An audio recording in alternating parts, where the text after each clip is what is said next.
Merci à tous, merci à toutes, tous. On commence par le féminin, puisque voilà, j'ai l'honneur d'être la première intervenante féminine et j'espère qu'il y en aura beaucoup d'autres. Effectivement, c'est ce shiur hebdomadaire du Rav Sacks. Nous sommes à la 5e séance.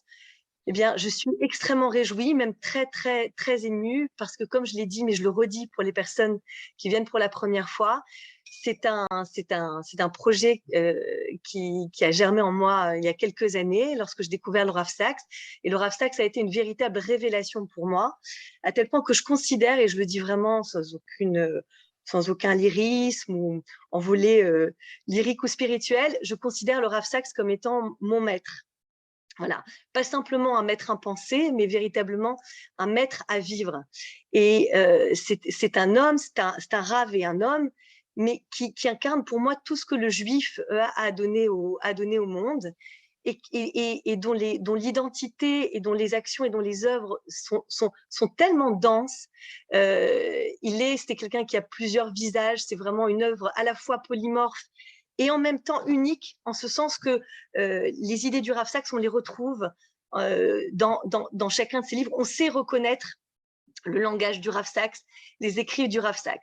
C'est pour ça que je souhaitais aussi donner une vision dynamique pour le commentaire de cette paracha Bo, en vous proposant de rentrer dans le texte, et notamment de rentrer dans deux grandes idées de cette paracha, que sont l'éducation et la liberté. Alors, je vais essayer vraiment, ça va être une gageure, de le faire dans le temps imparti, c'est-à-dire format court, une demi-heure. Et je souhaitais partager avec vous ces enseignements sur la base de quelques-uns de ses œuvres. Il a écrit plus d'une quarantaine d'ouvrages, et notamment en ce qui concerne la parashat Shavua, il a une œuvre majeure qui s'appelle Covenant and Conversation. Et sur la base de Covenant and Conversation, il en a extrait, on va dire, des axes, des chemins de réflexion très identifiés. Alors, le premier, qui est vraiment, on va dire, mon ouvrage de cœur, que je vous invite vraiment à acheter et à partager avec vos enfants à la table de Shabbat, parce qu'il est extrêmement inspirant, extrêmement parlant. Il s'appelle Lessons in Leadership. Voilà. Et l'idée du Rav Sacks, c'est effectivement de trouver dans chaque paracha ce qui, dans les actions et la destinée des grands noms de la Torah, peuvent être inspirants en matière de leadership. Un autre ouvrage qui s'appelle, alors vous excuserez mon accent, Judaism's Life-Changing Ideas, et qui là aussi rentre dans le texte de la Torah, et il en extrait des idées fortes, et pour démontrer à quel point les idées fortes, novatrices que la Torah a apportées au monde. Il y en a un autre, et voilà, j'en aurais terminé, je ne vais pas vous faire toute la bibliothèque, mais qui est extraordinaire, qui s'appelle The Power of Ideas. Et lui, il est beaucoup plus large, et il reprend ses grands speeches à la BBC, qui étaient hebdomadaires, qui sont aussi tout à fait magistraux, et qui s'adressaient au public anglais, hein, juif et non juif, et aussi ces grands discours, que ce soit à la Chambre des Lords ou au moment de Espedim. Et celui que j'évoquerai aujourd'hui est une figure qui est un petit peu son alter ego, je dirais, dans le monde civil, dans le monde philosophique en Angleterre, qui est Isaiah Berlin, et qu'il respectait infiniment. La force du Rav Sacks, c'est que c'est à la fois un immense orateur qui porte en lui, comment dire, tout l'esprit de la Torah, mais qui a aussi cette capacité à laisser une place très importante aux autres, à ses maîtres, qu'ils soient juifs ou non juifs. Et c'est en ce sens un homme tout à fait extraordinaire, parce qu'il a une amplitude, une vision, pour moi, tout à fait phénoménale. Alors, pour entrer dans la parashat Bo, je vais commencer par vous rappeler de quoi parle la parashat Bo. Et là, mon introduction, elle ne va pas se baser sur le Rav Sacks, mais sur un autre homme que j'ai eu la chance de rencontrer il y a 20 ans de ça, quand je faisais un stage à Radio J, qui est le professeur Raphaël Drey, que peut-être certains d'entre vous ont connu, qui était écrivain, philosophe, juriste, et qui a écrit un ouvrage magnifique avec une langue vraiment superbe et une vision aussi, à l'instar du Rav Sachs, vraiment très à lui, sur la sortie d'Égypte et le don de la Torah, qui ont été édités à la fin des années 80, mais que vous pouvez trouver dans toutes les librairies juives ou peut-être sur Amazon ou ailleurs. Et il a une langue extrêmement, extrêmement belle. Et voilà ce qu'il dit sur la Parashat Bo. Donc, je vais vous faire une petite lecture. L'obstination du maître de l'Égypte restera dans les annales de l'humanité comme l'exemple le plus terrible de la logique du pire, de l'exaltation de soi et du déni mortel de la réalité. Toutes les frappes qui affligent l'Égypte sont autant de prétextes aux yeux de Pharaon pour s'acharner en son refus, de paraître chaque fois concédé pour n'avoir à rien cédé. Il semble qu'après chaque plaie, il veuille gagner du temps vers un objectif que l'on suppute, mais qui de sa part ne se déclare jamais clairement. Après les 7 premières plaies, le maître divinisé de l'Égypte persiste dans son refus, même s'il paraît, comme on l'a dit, faire chaque fois amende honorable pour ne pas parler de repentir. Chaque fois, dès que les effets de la plaie se font moins sentir, au lieu d'en tirer les leçons, il s'encourage dans son obstination. C'est sans doute de cette façon que l'on peut recevoir le schéma si souvent répété dans ces chapitres, selon lequel Dieu endurcit le cœur de Pharaon. C'est à la seule évocation de ce Dieu qui ne tombe pas sous sa coupe que l'esprit de Pharaon se raidit, s'enferme sur lui-même, la phobie aggravant l'obsession. Nous découvrons là, devant les échelles de pouvoir dont seuls les totalitarismes contemporains restitueront l'idée. Et là, je vous laisse aussi sur cette idée parce que Isaiah Berlin en parle magistralement. Donc, la Parashat Bo, elle va évoquer les 3 dernières plaies, que sont la plaie des sauterelles, celle de l'obscurité et la mort des premiers-nés.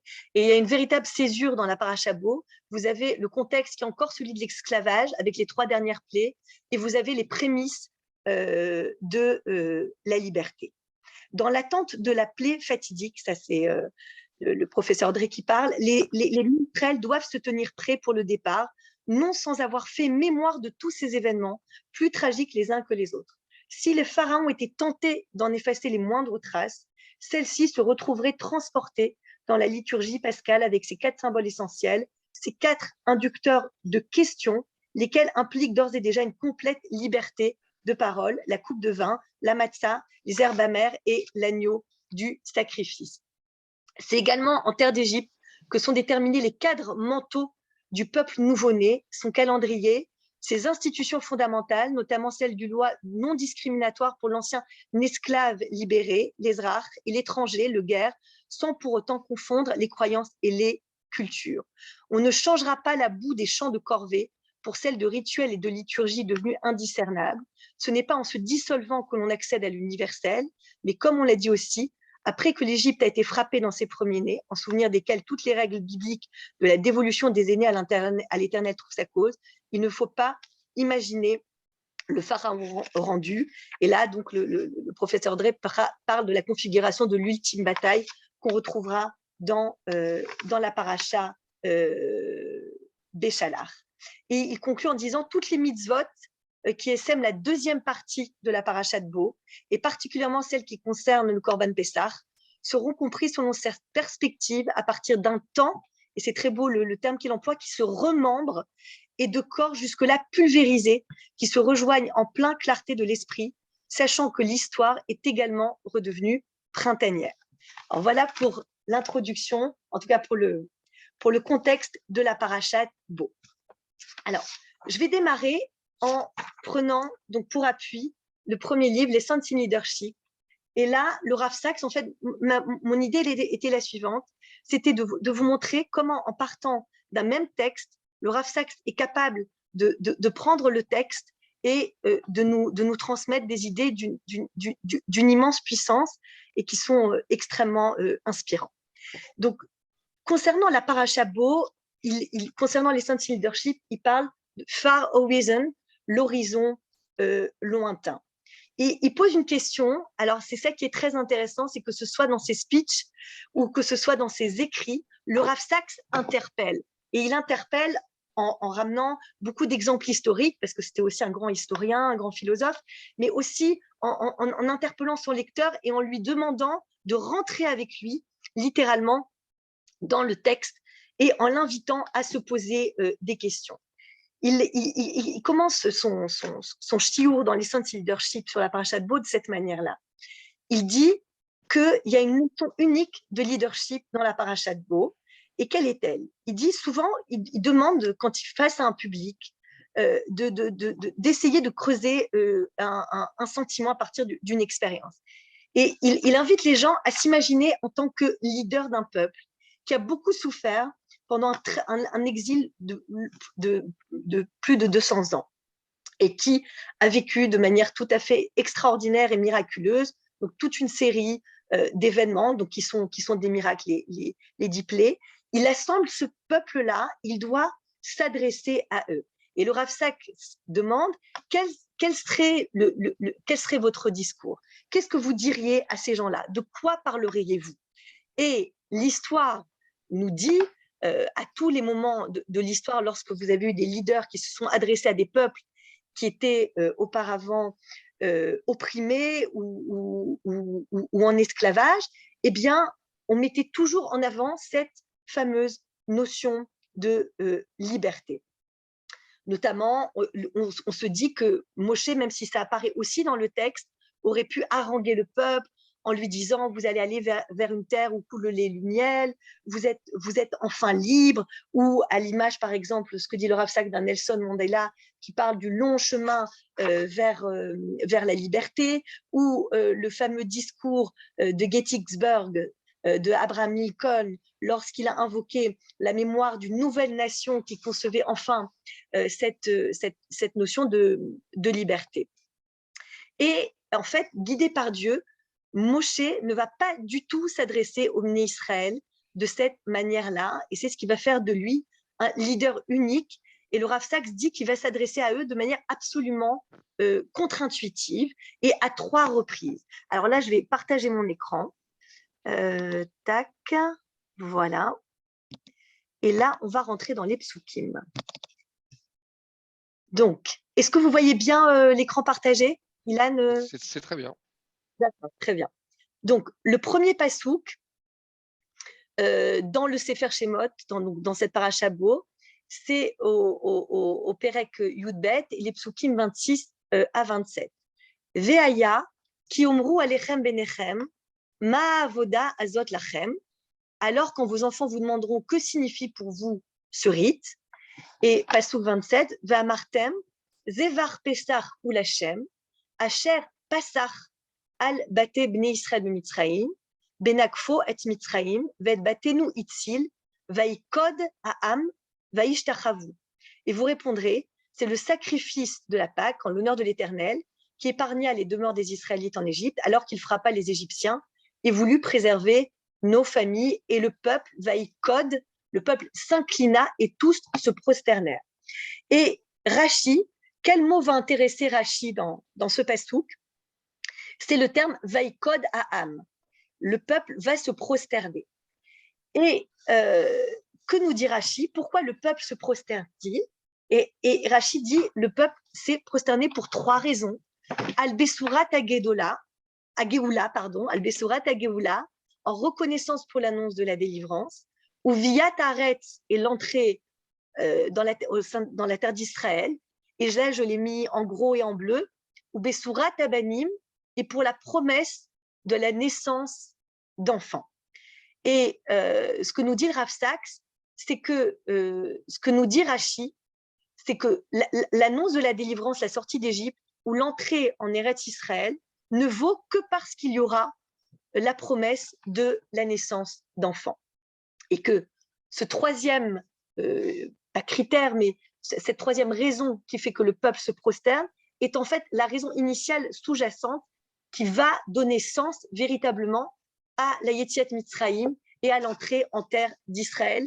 Sinon, le Rav Saks dit, ces 2 événements-là majeurs qui ont construit le peuple d'Israël, à la fois au moment de l'exil et sur sa terre, n'ont pas de sens si ils ne sont pas annonciateurs de la promesse de la naissance d'enfants. Ensuite, et j'en aurai bientôt terminé, le Perek Yud Gimel, Pasuk 8 et 9. Alors vous connaissez, c'est des psukim qui sont très connus.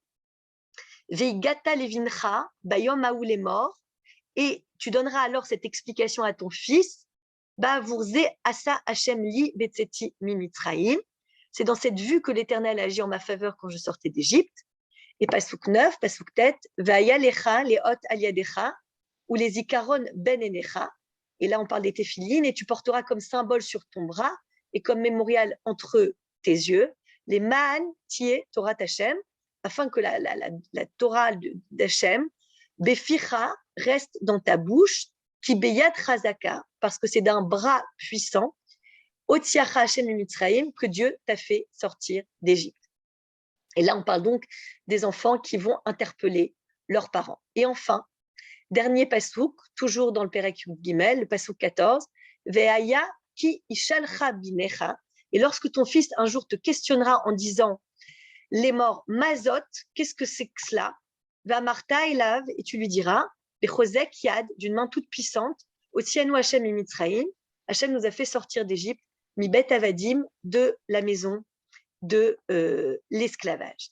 Et donc, ce que dit le Rav Saks, il dit que c'est l'un des actes les plus contre-intuitifs de l'histoire du leadership. Moshe ne va pas parler d'aujourd'hui, il ne va pas parler de demain, mais il va parler d'un futur à la fois proche et extrêmement lointain. Il va mettre le focus sur le devoir des parents d'éduquer leurs enfants. Et ce faisant, il va il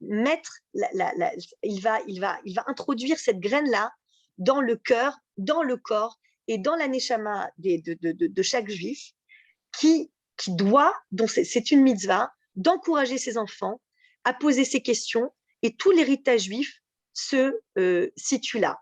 Le Rav Saks aime dire que, alors là je vais tout de suite aller, je passe là mais j'y reviendrai, il dit, alors ça c'est une de ses citations, on atteint l'immortalité non pas en construisant des pyramides ou des statues, mais en gravant ces valeurs dans le cœur de ses enfants et eux dans le leur, de sorte que nos ancêtres vivent en nous et nous en nos enfants, et ainsi de suite jusqu'à la fin des temps. Une autre de ses citations, il dit parfois nous manquons de confiance en tant que parents, nous sous-estimons à quel point nos enfants veulent entendre de notre bouche les histoires qui donnent un sens et un but à nos vies et qui leur donneront un jour de la force. Et enfin, dernière citation, le secret de la survie des Juifs depuis 4000 ans réside peut-être dans le fait que nous avons toujours essayé de donner la priorité à nos enfants.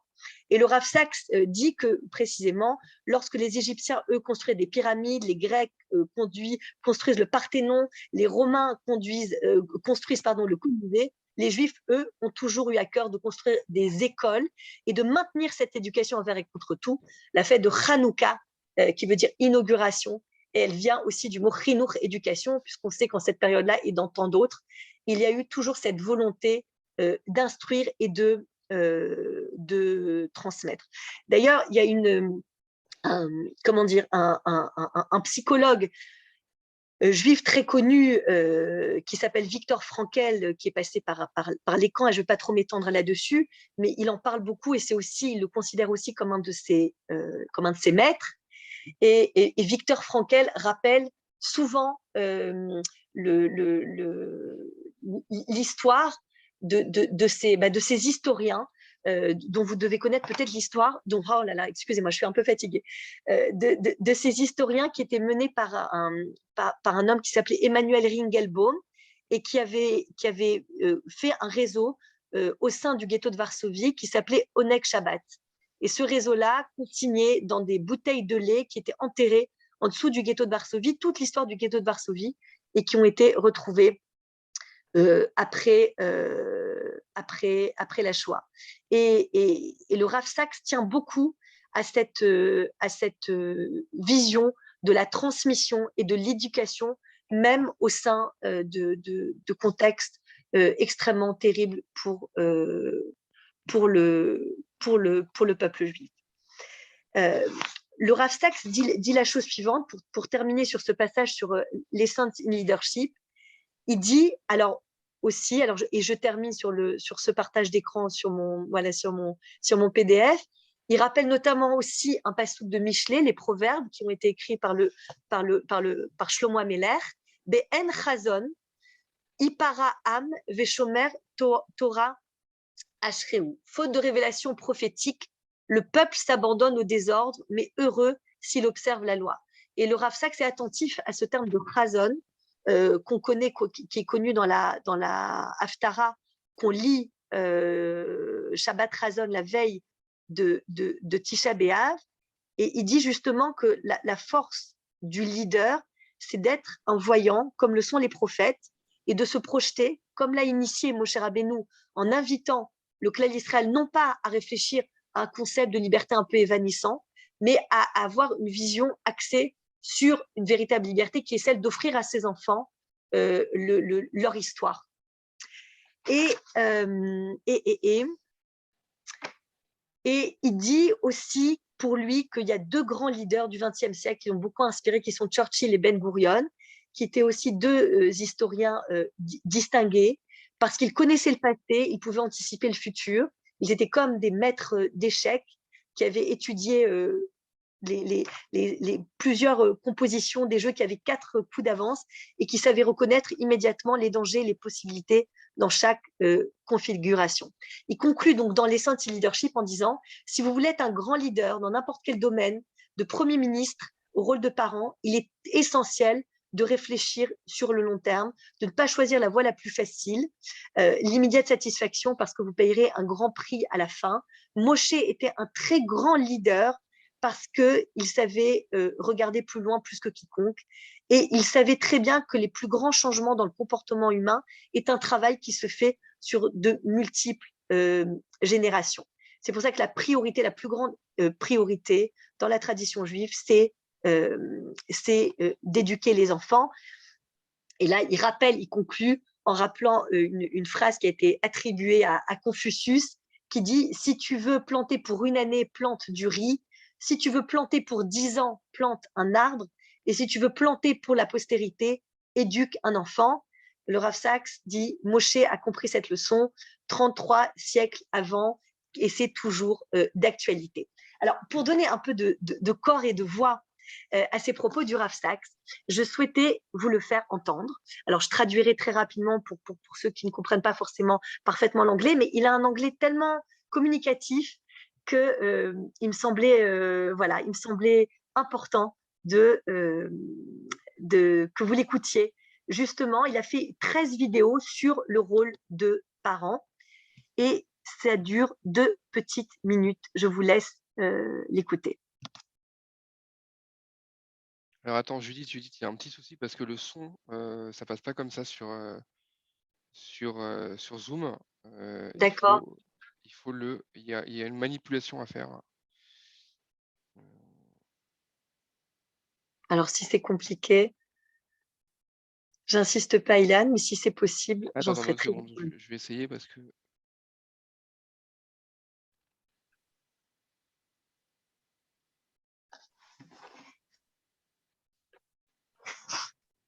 Alors, pendant que tu cherches, je Ouais. me permets.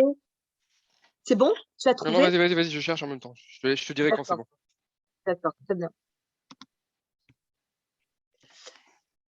Donc, là, je vais passer. Donc là, on a parlé de l'éducation et j'avais vraiment envie que vous entendiez le Rav Saks pendant 2 minutes sur sa vision de l'éducation. Maintenant, j'aimerais parler de la notion de liberté que va explorer le Rav Saks dans cet ouvrage, Judaism's Life Changing Ideas. Et là, il va reprendre quelques idées qu'il a déjà développées dans l'Essence in Leadership. Et là, il parle aussi de cette notion tout à fait contre-intuitive de parler de l'éducation à la place de parler de la liberté. Il reprend aussi les 3 psukim dont je vous ai parlé, qui sont vraiment les psukim fondamentaux à travailler, à regarder au niveau des commentateurs qui s'y sont penchés et qui nous rappellent bien sûr ô combien toutes ces paroles qu'on prononce le soir de Pessah en lisant la Haggadah.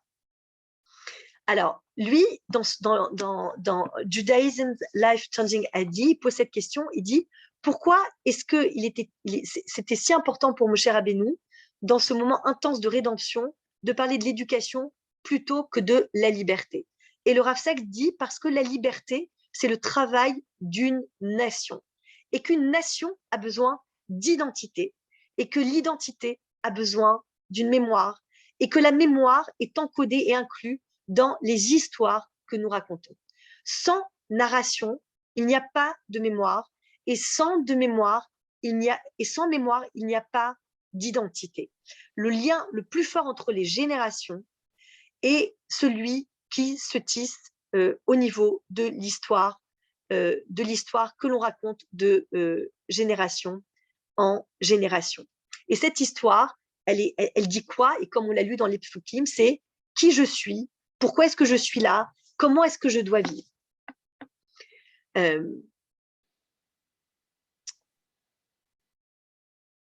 Voilà. Et alors, je vais passer ça. Il dit que cette capacité à se projeter dans une vision de l'identité juive à travers l'éducation et pas à travers une notion difficilement palpable pour eux, pour les Israël, à ce moment-là, de savoir qu'est-ce que c'est qu'être un homme libre, c'est leur permettre à la fois de se libérer de leurs conditions d'esclaves, parce que il dit dans ce livre-là, il dit que c'est assez étonnant de la part de Moshe Rabbeinu, c'est de les ramener en quelque sorte à leurs conditions d'esclaves, alors qu'ils sont sur le point d'en sortir. On pourrait imaginer un discours un peu plus enthousiasmant de quelqu'un qui, voilà, d'un leader qui haranguerait la foule en leur disant, regardez maintenant, vous êtes des hommes libres, etc. Et dans un autre de ses livres, et là je ne veux pas trop me disperser, le Rav Saks dit que cette leçon de Moshe Rabbeinu, de dire que l'éducation passe avant la notion de liberté, c'est en quelque sorte, c'est comme si Moshe Rabbeinu avait compris une dimension de l'être, d'un être au monde, ou d'un enfant au monde, de ce qu'un parent doit donner à ses enfants en termes de transmission, que Dieu Tout-Puissant n'avait lui-même pas compris. En ce sens qu'au moment du Matan Torah, Akadosh Baruch Hu, et là encore une fois, excusez-moi ces propos peut-être par trop réducteurs, Akadosh Baruch Hu pense que les Israël sont prêts à recevoir la Torah. C'est-à-dire qu'ils sont sortis de leur identité d'esclaves. Or, les faits rappellent que non, et que bien au contraire, cette tentation de l'esclavage, ça veut dire de revenir à l'Égypte. Et d'ailleurs, comme le disait David Pasder lorsqu'il a fait le shiur sur la paracha Shemot, il faut se rappeler que 4/5 du peuple juif n'est pas sorti d'Égypte. Ce chiffre paraît assez invraisemblable, mais il faut le garder en tête pour penser l'aliénation qu'a produit l'Égypte sur le peuple juif, pas simplement parce qu'ils étaient esclaves de génération en génération, donc ils avaient du mal à en sortir, c'est qu'aussi l'Égypte charriait en elle des valeurs qui avaient imbibé les Bnei Israël, et ça, c'était très, très difficile d'en sortir. Et le Rav Saks insiste là-dessus en disant Moshe Rabbeinu a introduit une idée qui a changé le monde en parlant d'éducation plutôt que de liberté, et qu'il a même en quelque sorte devancé Akadosh Baruch Hu dans sa préscience de ce qu'était le clan d'Israël à ce moment-là, et qu'Akadosh Baruch Hu avait une vision plus drastique et qui n'a pas marché. Et on atteste d'ailleurs non seulement l'histoire du Egel Hazahav, mais aussi l'histoire des Meraglim, qui ont fait qu'il a fallu une transition. On ne se débarrasse pas de ces oripeaux de l'esclave pour devenir un homme libre. Ça, c'est ce que dit le Rav Saks dans un autre de ses shurim. Mais donc, concernant l'idée de liberté, il dit que les identités dans nos générations actuelles sont souvent des masques qui sont interchangeables et que nous portons en les échangeant autant que faire se peut. On le voit à quel point les réseaux sociaux nous obligent tous, même si on ne le souhaite pas, à nous définir, à être quelqu'un qui se vend, à avoir une belle photo de profil, à être sur certains sites, à avoir une belle biographie, à bien travailler son image et dire qui on est en quelques lignes, etc. Et tout ça, dit le Rav Saks, il dit que le monde actuel nous offre une vision complètement biaisée de ce que doit être l'identité. Il dit d'autant plus que l'identité aujourd'hui, elle est axée sur cette notion du moi-je. On est rentré dans une vraie vision très individualiste, et c'est souvent aussi un de ces grands, un de ses grands combats, il dit que ce qu'a beaucoup apporté le judaïsme, c'est toujours de revenir au nous, de ne pas rester sur le jeu, de revenir au nous, que ce soit au niveau de la famille, au niveau de la société dans son entier, mais il tient beaucoup à cette idée de passer du jeu au nous. Et il termine donc son shiur dans ce livre Judaism, Life Changing ID, en disant que il faut voir à quel point aujourd'hui les enfants sont fascinés par les réalités virtuelles. Il dit, on atteste le succès, par exemple, de Harry Potter ou de La Guerre des Étoiles, ou ce genre de choses, Star Wars, etc.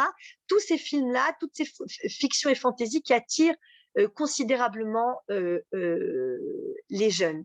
Et donc, il dit que le plus grand cadeau qu'on puisse donner à nos enfants, c'est de ne pas les laisser sombrer dans des identités qui soient fake, manipulées, on va dire, par les réseaux sociaux, de ne pas les laisser sombrer dans une vision un petit peu complètement déconnectée de la réalité à travers les passions que peuvent susciter, qui sont avec des livres ou des films au demeurant très bons, sans aucun doute, mais qui suscitent beaucoup de passion et qui disent beaucoup de choses de notre société et qui disent ce besoin d'identité. Alors là aussi, loin de moi l'idée de vouloir raccrocher à l'actualité de manière aussi un petit peu abusive, mais beaucoup de gens se sont moqués du clip de Éric Zemmour pour le lancement de sa campagne. Je n'ai pas tellement envie de parler de lui maintenant, mais c'était très étonnant de voir qu'il convoquait tous les grands personnages de l'histoire française, Jeanne d'Arc, etc. Et il y avait même des images des films de Claude Sauté avec Romy Schneider, Michel Piccoli, tout ça comme pour dire que l'identité française, c'était aussi ça, les bars, et on fume ensemble, et la bonne bouffe, et ce genre de choses. Et c'est comme si il voulait dire, voilà, l'identité française, c'est ça, une sorte de gloubi-boulga, tout mélangé, à la fois avec des personnages historiques et des films, etc. Et ce qui est intéressant dans sa démarche, que je ne cautionne bien évidemment pas du tout, c'est que lui, son idée, c'est de dire, voilà, il y a une perte d'identité, et en fait, l'identité, il la raccroche en faisant une sorte de plein de dérivatifs très abusifs, en mettant l'histoire française avec plein de choses. Mais j'ai pas envie de m'étendre là-dessus, mais je trouvais ça très, très étonnant, très, très intéressant, parce qu'il démontre le besoin de se raccrocher à une histoire. Et c'est ça qu'il veut dire. Et nous, dans le judaïsme, on a cette chance-là d'avoir une identité qui est structurée depuis 3000 ans, et que le plus grand cadeau qu'on peut donner à ses enfants, conclut Rav Sachs, c'est ni l'argent, ni les possessions, mais c'est une histoire, une vraie histoire, qui n'est pas une fantaisie, une vraie histoire qui les connecte eux-mêmes à leur héritage et à des idéaux très, très, très élevés. Et donc, sa life-changing idea est la suivante: connaître sa propre histoire pour qu'elle traverse toutes les générations. Quand on sait qui on est, pourquoi on est, on peut naviguer même à travers des moments de l'histoire qui sont très difficiles, avec courage et confiance. Voilà. Donc ça, c'était sur Judaism Life Changing ID. Je ne sais pas si tu arrivais à mettre le... Non, c'est compliqué, Iman. Non. Non, Ok. peut-être que Caroline me dit qu'il est possible que ce soit toi qui doive le faire. Moi, j'ai cherché dans les options, je ne trouve pas cette option malheureusement. C'est pas grave. Alors, ce sera pour une prochaine fois. Peut-être que tu Voilà. peux mettre le lien, après dans le chat, comme ça les différentes personnes qui nous voient, qui Très regardent bien. ce soir pourront Alors, le regarder après. Alors, je l'enverrai. Mais en tout cas, je vous invite à voir ces 13 vidéos sur l'éducation qu'a fait le Rav Sachs, à écouter sa langue. Et dans le petit extrait que je voulais vous montrer, c'était le Rav Sachs qui parlait d'un prix très prestigieux, le Templeton Prize, qu'il avait reçu, et qu'il avait été extrêmement ému parce que sa plus jeune fille, Gila, d'ailleurs, qui a fait son ESPED au moment de son décès, a fait un discours, et que les gens lui ont dit à la fin, lui ont dit à Jonathan, c'était super ton discours, mais le discours de ta fille, c'était vraiment tout à fait exceptionnel. Et il donne une clé de l'éducation que j'essaye modestement d'appliquer, mais qui marche. Et c'est vraiment, c'est ça la force du Rav Sachs, c'est qu'il est capable de simplifier des idées très complexes, de rappeler une vision de l'existence, notamment là de l'éducation, qui fait partie d'un bon sens qu'on a tendance à oublier, et en même temps de faire preuve d'une immense érudition et ça, je vous en parlerai pour terminer, notamment des textes qui convoquent la philosophie, l'histoire, etc. Et donc, il dit une des clés de l'éducation, c'est d'aimer, en tout cas pour un parent juif, c'est d'aimer très fort ce qu'on aime. Alors, qu'est-ce que ça veut dire? Il dit que quand on aime quelque chose qui fait sens et qu'on l'aime vraiment et qu'on s'y investit, eh bien, c'est ça, la véritable éducation, c'est celle-là. Et la véritable exemplarité, c'est celle-là. À savoir que l'éducation se passe de grands discours, etc. Mais c'est voir ses parents inscrits dans une forme de désir. Et si ce désir fait sens, alors en général, les enfants s'inscriront aussi dans les pas de leurs parents. Il raconte comme ça cette chaîne des générations que lui-même a vécu, à savoir qu'il venait d'une famille de juifs polonais qui est arrivée au début du XXe siècle à Londres, et son père était dans les schmattestes et n'avait pas une très grande érudition, mais il allait à la choule avec lui. Et quand le Rav Sachs lui posait des questions, il lui disait, écoute Jonathan, je ne peux pas te répondre, mais un jour toi-même, tu auras accès et c'est toi qui pourras me répondre. Et lui-même dit que ces paroles-là de son père qui étaient encourageantes, c'est-à-dire que ce désir de son père de l'inscrire, alors que lui-même n'avait pas eu cette éducation au niveau des textes juifs, mais d'inscrire son fils et de le pousser à étudier, l'a beaucoup marqué. Et ça a été un des grands, il dit que son père a été un des grands maîtres de sa vie, tout comme l'a été le Rabbi Lubavitch ou le Rav Soloveitchik notamment, principalement, en tout cas, il les cite. Mais quand il cite ses maîtres, le Rav Sachs met sur le même plan son père, le Rabbi Lubavitch et le Rav Soloveitchik. Il dit que sa plus grande fierté, c'est de voir que sa fille, pas simplement de par une forme de brio oratoire l'aurait dépassé, mais dans la profondeur de ce qu'elle disait, à un moment où lui recevait un prix, une sorte de prix d'excellence pour toute son œuvre, eh bien, ce que les gens avaient retenu, et c'était sa grande joie, c'était pas son discours à lui, c'était le discours de sa fille. J'aimerais juste faire une petite parenthèse, il est déjà 45, mais dans 5 minutes, j'ai terminé, parce que je ne peux pas ne pas aborder l'actualité récente de ce qui s'est passé en Israël avec le scandale du suicide de Chaim Walder. Alors, pour ceux qui ne connaissent pas, Chaim Walder était un écrivain très prolifique et qui a écrit beaucoup de livres sur l'enfance et sur les histoires d'enfants qui s'appellent « Les enfants parlent d'eux-mêmes » et qui a été une grande personnalité en Israël, pas simplement dans le monde Haredi, mais aussi voilà, dans tout Israël. Et cet homme était un pédophile, hein, il faut dire les choses telles qu'elles sont, et aussi quelqu'un qui a abusé sexuellement, notamment beaucoup de femmes mariées. Il y a une vingtaine de personnes qui ont des enfants, des femmes, des hommes qui ont porté plainte contre lui. Il y a un Beddin qui a essayé de le ramener à la raison et de lui faire teshuva et de le confronter à ses victimes. Et ce monsieur a préféré se suicider sur la tombe de son fils qui était mort prématurément. Et cette histoire a créé une onde de cette histoire. Ça a créé une onde de choc en Israël, mais pas qu'en Israël, parce que cet homme était connu partout, était connu partout dans le monde. Et le Rav Sachs, dans l'un de ses shiurim, malheureusement, j'ai plus la source, mais il dit à quel point il faut revenir au texte toujours et qu'il faut revenir à notre histoire. Et il cite notamment 2 exemples qu'on connaît tous, pour ceux qui ont été en école juive, qu'on a appris tout petit, qui sont l'exemple de Sérach, la fille de Hacher, qui a ramené son grand-père Yaakov sur la voie de la Shrina.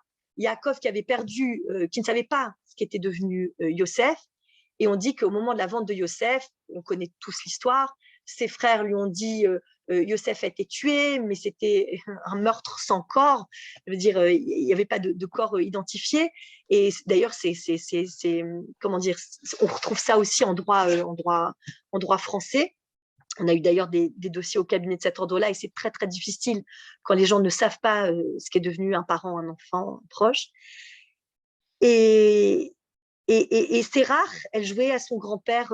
On dit qu'à ce moment-là, Yaakov a perdu sa connexion avec Dieu, qu'il était envahi d'une tristesse si immense qu'il a perdu sa connexion avec Dieu, et que la seule, et c'est marqué, je crois, dans la paracha Vaïgash ou Vaïgash, qui le ramenait sur la voie de la Shrina, c'était sa petite fille, Sérach bat Hacher, Sérach la fille de Hacher, qui lui jouait de la musique. Et ce personnage de Sérach, dont on dit qu'elle a vécu extrêmement longtemps, même après la sortie d'Égypte. Il rappelle aussi, bien évidemment, un fait extrêmement important qui ne doit pas rester dans une sorte d'imaginaire collectif, mignon et sympathique. C'est la posture de Myriam lorsqu'elle était une petite fille. Alors, c'est pour ça que je voulais vous diffuser aussi une petite vidéo de Robert Badinter sur le juste et l'injuste, et à quel point les enfants nous ramènent à cette notion de juste et d'injuste. Une prochaine fois, je vais essayer de vous mettre les commentaires dès que j'aurai terminé le shiur. Et le Rav Saks dit la chose suivante, il dit il ne faut pas oublier que c'est une petite fille de 7 ans qui, elle, a été le sort de point de bascule de la servitude vers la Géoula. Avant même, il dit Rav Saks, il dit avant même de parler des plaies, avant même de parler de l'intervention de Moshe Rabbeinu dans l'histoire, il y a une enfant qui s'est postée devant ses parents. Et ses parents, ce n'était pas n'importe quel, ce n'était pas simplement ses parents. Son père était le maître à penser de toute cette génération. Vous connaissez tous ce fait-là. Il s'était séparé de son épouse Yocheved et tous les Israël l'avaient imité. Et là, Myriam se dresse contre son père et lui dit « Ce que tu fais, papa, c'est une xéra, c'est un décret beaucoup plus dur que celui de Pharaon et tu n'as pas le droit de faire ça. » C'est-à-dire et dit Rav Saks de manière très, très, très, très claire, il dit que Myriam va dire c'est injuste et elle va ramener son père dans le domaine de la justice et de ce qui doit être. Ce fameux tzedek tirdof, de la justice qu'on doit poursuivre incessamment. Et cette fameuse parole de l'enfant qui doit être entendue, et c'est ça qui est tout à fait sidérant, c'est encore un débat très actuel. Moi, étant avocate, je fais malheureusement beaucoup de droit de la famille et aussi de droit des mineurs. Quand on parle de l'audition de l'enfant, de la parole de l'enfant, c'est encore quelque chose qui pose question. À quel point est-ce qu'on doit croire un enfant, pas croire un enfant? Est-ce qu'un enfant a le droit d'avoir son avocat ou pas? Quand, comment, etc. Et le Rav Saks nous rappelle que notre tradition place l'enfant véritablement au centre, c'est-à-dire que l'enfant, de par sa posture, un enfant qui est sujet, qui va interpeller non seulement son père, mais qui va interpeller toute une génération, va permettre de bouleverser complètement le cours de l'histoire. Il dit, il faut absolument se souvenir de ça, c'est que Myriam Hanevia, c'est pas simplement, et on dit d'ailleurs que c'était une prophétesse, comme on l'a dit tout à l'heure avec cette notion de chazon, de cette vision qui est adossée à l'image du prophète, c'est que Myriam Hanevia, elle n'a pas simplement été cette grande sœur qui surveille son frère derrière les roseaux et qui fait attention qu'il ne meure pas, etc. Elle n'a pas simplement été cette femme qui a emporté avec elle tout l'enthousiasme des autres femmes et qui a fait la shira au moment de l'ouverture de la mer Rouge, mais elle est aussi, dit le Rav Saks, c'est peut-être surtout cet enfant qui a permis à ses parents de rester dans la vie et dans cette notion, dit Rav Saks, de Ubacharta Bachaim, et tu choisiras la vie envers et contre tout et quels que soient les contextes. Et c'est pour ça qu'il est tout à fait déplorable de constater que tous ces problèmes-là, qui malheureusement innervent dans toute la société, quels que soient les milieux, quelles que soient les religions, etc. Et là, c'est comme si ce problème des agressions sexuelles sur les enfants, les incestes, les viols, on les découvrait comme si c'était une sorte de point noir qui n'existait pas.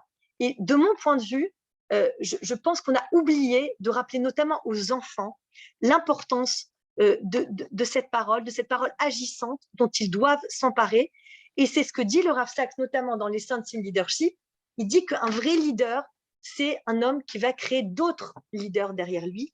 Il dit que nous, notre rôle, que ce soit en tant que parents, en tant que directeur d'association, de communauté, chacun à son niveau, c'est vraiment il donne ce terme-là qui est très actuel de empowerment, excusez-moi encore une fois pour mon accent, c'est de donner le pouvoir aux enfants. Et il dit ce pouvoir-là, il existe dans notre tradition depuis toujours, notamment en la personne de Myriam Anevia. Je terminerai en faisant référence à ce livre-là, The Power of ID. C'est la page 279. C'est lorsque le Rav Sachs a fait le Hesped de Sir Isaiah Berlin, alors qui était un grand. Alors là, pour le coup, je vais vous lire parce que je ne suis pas très sachante de l'œuvre d'Isaiah Berlin, mais Isaiah Berlin était un très très grand philosophe, une figure extrêmement connue en Angleterre. Et il a écrit en 1958 un court essai sur la liberté positive et la liberté négative. Et c'était un grand ami du Rav Sachs. Il a développé cette notion donc entre la liberté négative qui est l'absence d'entrave et la liberté positive qui est proche de l'idée du droit et de la réalisation de soi et qui désigne de la possibilité de faire quelque chose et d'apporter quelque chose au monde. Son œuvre s'inscrivait notamment dans le contexte de la guerre froide. Isaiah Berlin a pris le parti des démocraties occidentales. Il jugeait notamment avec sévérité beaucoup des philosophes des Lumières qui, selon lui, sont devenus des sortes de chantres de l'autoritarisme. Mais pourquoi je voulais évoquer la figure de Isaiah Berlin? Parce que le Rav Sachs, dans son Hesped, dit que Isaiah Berlin était très attaché. Alors, ce n'était pas quelqu'un de croyant, ni de pratiquant, mais il dit que c'était quelqu'un d'extrêmement loyal, fidèle à son identité juive, et que Isaiah Berlin tenait énormément à la fête de Pessah. Et cette fête de Pessah, qui est justement la narration de la liberté et qui est l'idée majeure qui essaime toutes ces œuvres. Donc, je voulais vous dire ça parce que j'ai largement dépassé le temps. Mais en tout cas, je voulais vous donner... J'ose pas te couper depuis tout à l'heure, mais ça devrait être mon rôle. Mais voilà, c'est vrai que c'est passionnant. Tu abordes énormément de sujets. J'espère qu'on va avoir le temps pour discuter, ne serait-ce qu'un petit peu. Je te laisse conclure et après, je donne la parole à la salle virtuelle. Voilà. En tout cas, excusez-moi d'avoir pris trop de temps, mais comme je vous dis, ça fait 3 ans que ce projet germe en moi.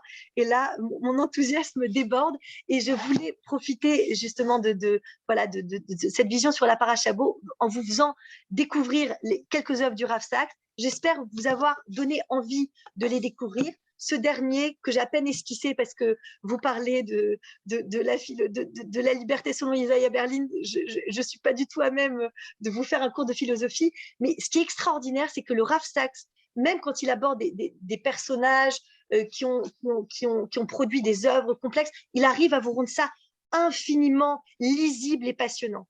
Et je vous dis, n'hésitez pas à acheter ces œuvres et à les partager autour d'une table avec vos enfants, d'être fidèles au message de la Parashat Bo, qui est celle de l'éducation. Et je trouve que le Rav Sachs est un formidable éducateur et toutes ces œuvres donnent véritablement envie de rentrer dans le texte et donne cette vision de l'identité juive qui est pleine de désirs, qui est pleine d'espoir, qui est pleine de contours extrêmement, extrêmement forts et porteurs. Voilà, je m'arrête. Je vous remercie de m'avoir écouté, bien que j'ai débordé d'un bon quart d'heure du temps imparti. Merci beaucoup, Judith. Merci pour ces enseignements extrêmement nombreux. On a parlé effectivement de liberté d'éducation, on a parlé d'actualité. Tu as réussi à mettre dans la même, commentaire de Paracha Éric Zemmour. Tu as parlé du scandale en Israël qui a, comme le disait Willy dans le chat, est un tremblement de terre. L'histoire de Valder. Voilà, donc il y a énormément de choses. Je vais tout de suite passer la parole aux personnes qui le veulent. Peut-être je vous laisse ouvrir vos micros. Je pense que vous pouvez le faire vous-même. Si ce n'est pas le cas, peut-être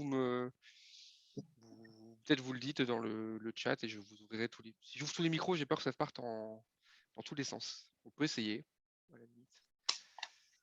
2 secondes.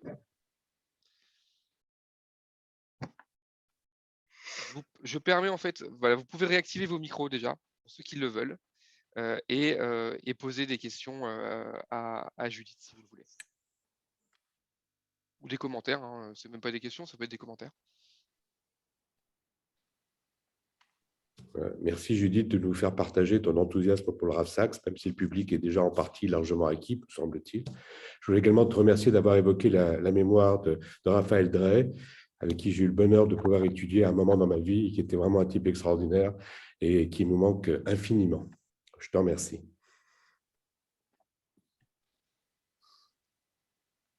Merci Robert. Ouvre ton micro, Judith, on ne t'entend pas. Judith, on t'entend pas depuis tout à l'heure, tu parles sans... C'est les films muets. Voilà, là, vous m'entendez? Oui, effectivement, Robert, j'ai évoqué Raphaël Drey parce que d'abord, je l'ai connu et c'était un homme extraordinaire, d'une immense modestie, comme le sont les vrais grands hommes, et d'une énorme érudition. Et encore une fois, je vous invite à acheter ses livres ça s'appelle, je crois, La traversée du désert, la sortie d'Égypte, me semble-t-il. Et effectivement, je trouve que beaucoup de ces idées rejoignent celles du Rav Saks. C'est pour ça aussi que je souhaitais l'évoquer.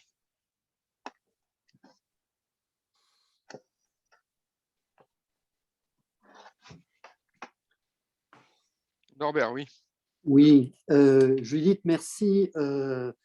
Tu nous as vraiment donné une séance très, très riche et très concentrée, mais je comprends qu'il y a tellement de choses dans la pensée du Rav Saks qu'on a envie de tout dire, et je crois qu'il faut peut-être essayer de se retenir et de dire une chose à la fois, et ça, il savait très bien le faire. On le voit dans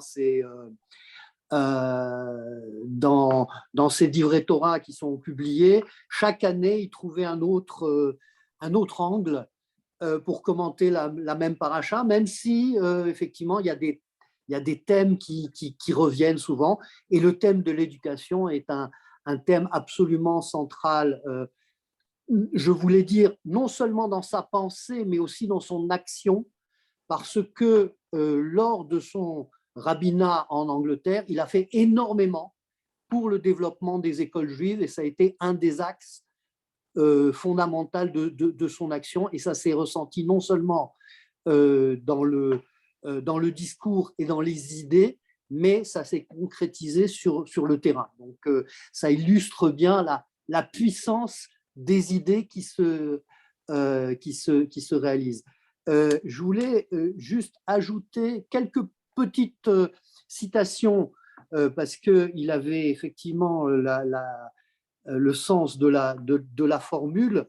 En substance, il disait que le peuple juif n'a pas, comme les autres peuples, pour héros des grands guerriers, des grands politiques, et j'ajouterais entre parenthèses peut-être des sportifs aussi qu'on a actuellement, mais que nos héros sont des éducateurs. Nos héros sont des éducateurs, et effectivement, nos pyramides et nos cathédrales sont des écoles. Je voulais aussi, puisque tu as évoqué sa critique du culte du moi-je, hein, il disait que s'il y a une idolâtrie actuellement, c'est le culte du moi. En anglais, le culte du self, hein, et que ce culte-là a même un rite, c'est le rite du selfie. C'est effectivement, on se prend en photo, on se met en scène, et puis on se donne à voir au monde. C'est un problème parce que effectivement on peut le critiquer, mais on vit dans le monde du digital, et comment exister sur la scène si on ne participe pas effectivement aux réseaux sociaux? C'est une question que je pose.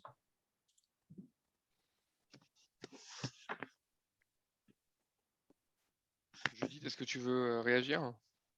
Ben, effectivement, la force du Rav Sachs, Norbert, c'est que précisément, il a su se saisir de tous ces outils pour transmettre le meilleur de la Torah. Et je vous invite. Alors, d'ailleurs, un de nos projets avec Ilan, dont je rappelle, alors ça c'est très important, que Ilan a un engagement très fort et ancien dans le monde associatif, et au-delà d'être chercheur, enseignant en géopolitique, appliqué aux enjeux numériques spécifiquement, il est investi dans différentes causes qui ont pour point commun le faire ensemble, notamment donc, au sein de l'association Moadon, mais aussi d'une association que les EI apprécient beaucoup, qui est Coexiste, qui permet à des jeunes de différentes religions de parler, de discuter ensemble. Eh bien, on a pour projet avec Ilan de trouver des jeunes actifs étudiants qui se saisiraient des vidéos du Rav Sachs pour les traduire en français et les diffuser auprès de la jeunesse dans les écoles ou dans les mouvements de jeunesse. Donc voilà, si je sais pas si je suis bien placée pour répondre à ta question, Norbert, mais en tout cas, force est de constater que le Rav Sachs n'a jamais, et c'est d'ailleurs c'est ce que disait sa fille, il a été extrêmement malade, il a eu plusieurs cancers, peu de personnes le savaient, il n'a jamais arrêté son action. Et d'ailleurs, c'est une de ses leçons aussi, mais je vais m'arrêter là sur Pessah. Il dit que la force du juif, c'est de se saisir de ce qu'il vit et de tout de suite lui donner des contours très forts. Il dit que par exemple, Yehuda, il s'est réhabilité, il est revenu dans l'histoire lorsqu'il a été confronté à Tamar et qu'il a dit Tzadka mimeni, elle est plus juste que moi. Et il n'a pas eu peur, contrairement d'ailleurs à ce qu'on entend avec les justifications absurdes, horribles, dégoûtantes, j'ai pas d'autres mots, qui ont été donnés à un moment en disant ah c'était du Lachon Hara concernant Chaim Walder. Yehuda, notre ancêtre, lui, il n'a pas eu peur qu'on fasse du Lachon Hara Befaré, ça veut dire publiquement. Et lui-même, il a fait une sorte de Lachon Hara sur lui-même, c'est-à-dire que Tamar, elle avait fait preuve d'une forme de délicatesse, elle avait montré les signes et elle ne voulait pas accuser Yehuda publiquement. Yehuda s'est accusé lui-même publiquement de cette faute-là. Il s'en est pas simplement accusé, il a dit elle est plus juste que moi. Tout comme Amram a dit cet enfant, ma fille, elle est plus juste que moi. Et cette notion de tzedek dont vont s'emparer d'ailleurs les femmes ou les enfants, c'est vraiment quelque chose de très fort chez nous les juifs. C'est pour ça que des fois je suis pas très contente quand j'entends que voilà les femmes sont pas assez mises à l'honneur, que bien sûr on peut modifier le texte, aller chercher dans la Gemara ou évidemment il y aura toujours du pour et du contre, mais de manière fondamentale, le Rav Sachs rappelle ces personnages fondateurs et que ce soit des femmes ou des enfants qui ont complètement changé le sens de l'histoire. Voilà, j'arrête. Voilà. Merci Judith. Moi, il y a peut-être si vous permettez un petit commentaire que j'aimerais faire qui est aussi tiré de l'enseignement du Rav Sachs, c'est que je développerai un peu plus dans la note audio que j'enverrai dans le groupe demain. Il y a quand même quelque chose de très intéressant, c'est que on a dit que cette parachabo est dédiée, non pas dédiée, mais en tout cas, il y a une large part qui est faite à l'éducation et plus que ça, à l'interrogation, au questionnement. Et c'est quelque chose qui n'est pas du tout naturel. Il faut se remettre à l'époque. Quand on regarde la plupart des cultures, j'allais dire traditionnelles, qu'est-ce qu'on explique aux parents? On explique aux parents que leur tâche, c'est de guider, c'est de commander même, et que l'enfant doit obéir. Et on le voit j'allais dire, dans les textes chrétiens, on a des proverbes, hein, on nous dit il y a point d'autorité sans obéissance. Donc il y a toutes ces dimensions, et on voit que dans le judaïsme, on est encore dans quelque chose qui est contre-intuitif à l'époque, qui est de dire qu'il y a un devoir, j'allais dire religieux, d'apprendre à nos enfants à poser des questions. Et que c'est comme ça qu'ils grandissent. C'est quelque chose qui est unique, qui n'a jamais été proposé jusqu'à maintenant à l'humanité. Et à tel point que c'est la foi juive qui est basée sur le questionnement, et ça va même jusqu'à ébranler les fondements de la foi elle-même. Si vous regardez le livre de Job, notamment. Si vous prenez un passage où Avram, au moment de Sodome et Gomorrhe, nous dit Ashofet kol haaretz lo yaaseh mishpat, celui qui juge toute la terre serait-il un juge inique? Il faut le faire, poser cette question, oser poser cette question à Dieu. Donc il y a quelque chose qui est très intéressant. Donc il n'y a pas de cette idée d'obéissance aveugle, mais plutôt de faire vivre la foi à travers les questionnements. Et en même temps, et je terminerai là-dessus, on nous parle pourtant de 613 commandements, l'idée de commander, mais le Rav Sachs nous explique qu'il n'y a pas de mot en hébreu pour dire obéir. Ça n'existe pas. On a un mot qui nous vient de l'araméen, que les hébraïsants connaissent et qu'on dit qui est l'etsayet, mais on n'a pas de mot dans la Torah pour dire obéir. On utilise le mot schéma. Et le mot schéma, ça peut dire beaucoup de choses. C'est polysémique, ça peut être écouter, entendre, comprendre, répondre. Donc même dans la langue même juive, dans la langue même de hébraïque, on a cette idée que notre devoir le plus grand, c'est de chercher à comprendre la volonté de Dieu et pas à lui obéir aveuglément. Voilà, c'est ce que je voulais faire comme ajout à ce que tu disais, Julie.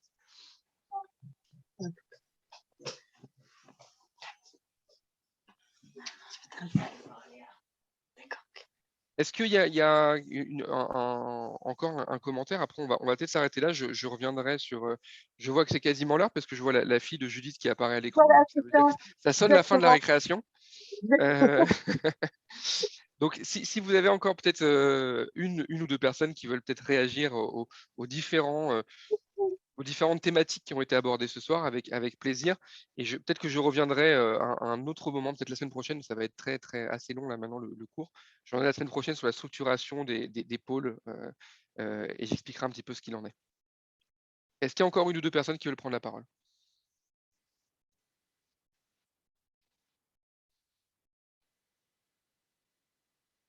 Apparemment non. Et donc, Judith, peut-être le mot de la fin. Je te laisse reprendre ton micro. Le mot de la fin, voilà, vous l'avez en image. Il faut effectivement, c'est-à-dire, je dirais que nous, en tant qu'adultes, on doit creuser notre identité de telle sorte que ce soit une identité qui soit transmissible. Alors qu'on ait des enfants, pas d'enfants, qu'on n'ait pas encore d'enfants, mais c'est-à-dire véritablement une idée de transmission. On ne peut pas. Voilà, la cigarette. D'accord. On ne peut pas. Demande à Chacha. On ne peut pas être au monde. Je suis désolée. Voyez. Si on n'est pas en mesure de transmettre, et c'est la grande leçon du Rav Sachs, privilégier des notions fortes que sont celles de l'éducation avant de parler de notions plus évanescentes que sont celles de la liberté. Voilà, pardon. Merci Julie. Vous voyez, c'est du live, hein. On est vraiment en live, il n'y a pas d'artifice. C'était vraiment un cours très intéressant. Je ne sais pas, par contre, Julie, je vais juste te redonner la parole. Je ne sais pas qui intervient, peut-être l'annoncer dès maintenant, la semaine prochaine. Alors, la semaine prochaine, Caroline, je ne sais pas si Caroline Erlich est encore avec nous, mais ce sera Alain Rivine qui réinterviendra, qui était intervenu pour Vaïgash. Et pour Parashat Yitro, ce sera Norbert Abenaïm. Et pour la Parashat Mishpatim, Chaim Wiesman, qui a écrit, d'ailleurs, vous pouvez trouver sur la page Facebook, d'ailleurs, une sorte d'écrit de 30aine de pages où il prend toutes les grandes œuvres du Rav Sachs. Si vous voulez vous plonger dans les œuvres du Rav Sachs, je vous invite à regarder ce PDF qui est sur la page des amis du Rav Sachs, la page Facebook. Et donc, c'est lui qui interviendra. Il interviendra pour la Parashat Mishpatim. Et si vous le souhaitez, pour ceux qui ne l'ont pas encore eu, le Google Form d'Ilan, où on vous propose de nous accompagner dans nos actions de diffusion des œuvres et des enseignements du Rav Sachs, avec différents pôles. Peut-être tu veux juste les rappeler, Ilan, rapidement. Et je te laisse à toi le mot de la fin. Très rapidement. Donc, on a 4 pôles. On a défini 4 pôles de travail. Un pôle qui est autour de la pédagogie, c'est-à-dire de développer, de traduire des formats relativement courts. Il y en a beaucoup dans l'œuvre du Rav Sachs, à destination des jeunes, que ce soit pour un public dans l'éducation formelle, donc avec les écoles ou avec les mouvements de jeunesse, de façon informelle. Donc, travailler sur ces thématiques-là.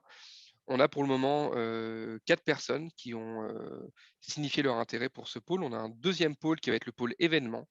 Et quand je dis pôle événement, c'est au sens large, avec ça peut être des séminaires, d'études, ça peut être, on a un événement qui va arriver très très vite puisque l'IMOOD nous a demandé de travailler sur un hommage au Rav Saks. Donc on va commencer à se pencher sur cette question-là. C'est un événement qui aura lieu en mars prochain, si les conditions, j'allais dire climatiques, en fait non, mais sanitaires le permettent. Donc deuxième pôle, c'est celui-là. Le troisième pôle, c'est un pôle qui est autour du développement de l'association, donc avoir des personnes qui peuvent nous accompagner à la recherche de financement, à la dimension de communication, donc animation de réseau. On a commencé à travailler aux outils qu'on va utiliser. On vous en parlera peut-être la semaine prochaine. Donc le troisième pôle, c'est celui-là, le développement de l'association en tant que tel. Et enfin, le quatrième pôle, qui est un pôle d'ouvrage du Rav Saks, d'édition, j'ai envie de dire, où on va travailler sur du plus long terme, parce que c'est relativement difficile, hein, pour ceux qui connaissent le monde de l'édition, travailler à la traduction et à la diffusion de livres du Rav Saks. Comme vous le savez, aujourd'hui, nous n'en avons que 2 en français. Nous aimerions en avoir plus, mais c'est un vrai travail et de traduction et de négociation. Enfin, il y a beaucoup de choses à faire. Voilà, c'est encore un autre pôle. Donc, si vous êtes intéressé, on va vous redonner peut-être dans le groupe WhatsApp à nouveau ou sur Facebook, enfin sur tous les canaux qu'on a, le lien vers le questionnaire. Et vous pourrez comme ça y répondre. C'est relativement rapide. Voilà, je pense que j'ai tout dit. J'ai plus qu'à vous souhaiter peut-être une bonne fin de soirée. Shabbat Shalom d'ores et déjà, et avec le plaisir de vous Shabbat retrouver shalom. la semaine prochaine pour l'intervention de Alain Rivlin. Merci Et beaucoup à tous. n'hésitez pas à diffuser autour de vous si vous avez des amis. Beaucoup de gens sont intéressés. Donc voilà, n'hésitez pas à diffuser. Merci à vous, Shabbat Shalom, et à la semaine prochaine. Shabbat shalom. Au revoir.